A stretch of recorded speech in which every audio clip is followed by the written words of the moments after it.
Hello student, welcome to all of you in the online platform of Vishwas Navsarda senior secondary school भुन्ना।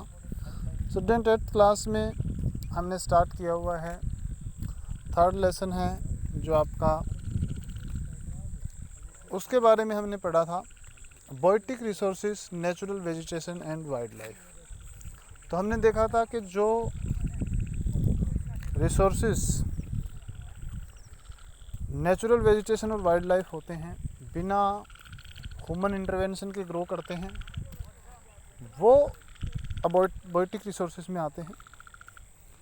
तो आज हम देखते हैं type and distribution of natural vegetation.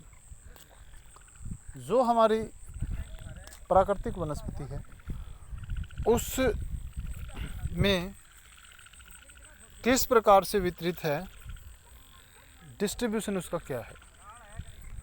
Type and distribution of natural vegetation. We can broadly categorize natural vegetation into forest, grassland and shrubs. घास फूस, झाड़ियाँ और पेड़ पौधे, फॉरेस्ट, वन, जंगल, इन 3-4 कैटेगरीज में हम डिवाइड कर लेते हैं नेचुरल वेजिटेशन को। There are various types of natural vegetation in the different part of the world. Some of the are discuss in this chapter.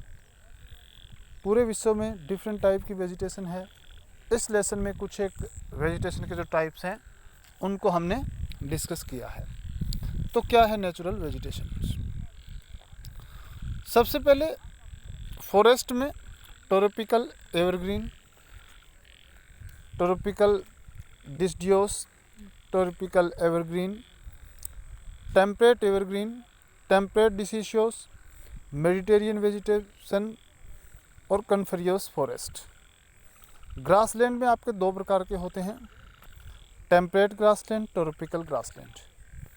और सर्ब्स आपके डेजर्ट वेजिटेशंस और टुंड्रा।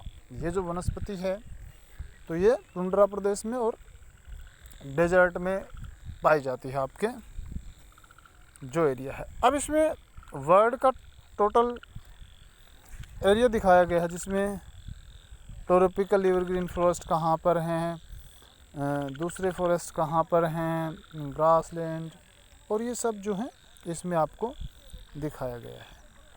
तो फॉरेस्ट के जो कैटेगरीज है उसमें हम आज forest refers to an extensive area of land covered mostly with the trees. जो ट्रीज मोस्टली हैं उनके द्वारा एरिया जो ग्रो किया होता है उसे हम एवरग्रीन फॉरेस्ट कहते हैं। ट्रॉपिकल एवरग्रीन फॉरेस्ट उन्हें कहा जाता है। तो नेक्स्ट जो है उसमें हम पढ़ते हैं ट्रॉपिकल एवरग्रीन फॉरेस्ट है क्या।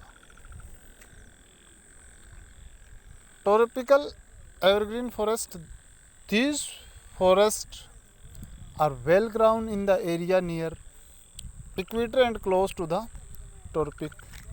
Mainly they are found in Amazon basin, Zaire basin, Vietnam, Indonesia extra. अब जो आपका एरिया है एवरग्रीन ट्रॉपिकल फॉरेस्ट, ये कहाँ पाया जाता है?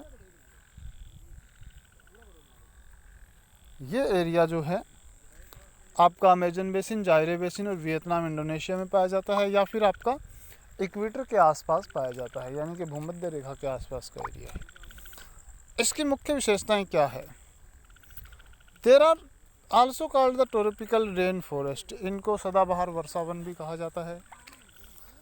These factors forest required hot climate and abundant rainfall almost throughout the year. पूरे साल इन्हें वर्षा की आवश्यकता होती है। हॉट टेम्परेचर होना चाहिए, क्लाइमेट होनी चाहिए, उस प्रकार के एरिया में ये ग्रो करते हैं। The tree of evergreen forest are tall and remain green throughout the year. पूरे साल ये सदाबहार रहते हैं, हरे भरे रहते हैं। The grounds remaining water loaded, और जो एरिया है वो जल से भरा रहता है। वाटर लोडेड एरिया में ये होते हैं, वेट एरिया होता है। Brazil, in Brazil these forests are known as the selvas। Brazil में इन्हें सेल्वास कहा जाता है। Selvas are often temperate as the lungs of the earth, earth के जो धरती के लंग्स इनको कहा जाता है, फेफड़े इनको कहा जाता है, तो वो है। Vegetation, hardwood trees like ebony, mahogany, rosewood extra are the found in this forest. इस प्रकार के जंगलों में ये प्रकार के पेड़ पौधे पाए जाते हैं, महागोनी का, इबोनी ट्रीज या फिर रोजवुड। इसमें कौन से वाइल्ड लाइफ होते हैं? एप्स होते हैं, स्नैक्स होते हैं, लिजार्ड होते हैं, मंकीज होते हैं, क्रोकोडाइल्स होते हैं, एलिफेंट्स पाए जाते हैं। तो ये इस प्रकार के एरिया में पाए जाते हैं। तो स्टूडेंट, आज के वीडियो में इतना ही। नेक्स्ट वीडियो में हम आगे करेंगे, जो आगे वनस्पति के प्रकार हैं उनको हम नेक्स्ट वीडियो में जारी रखेंगे। तो इस वीडियो में इतना ही। Thank you, have a nice day.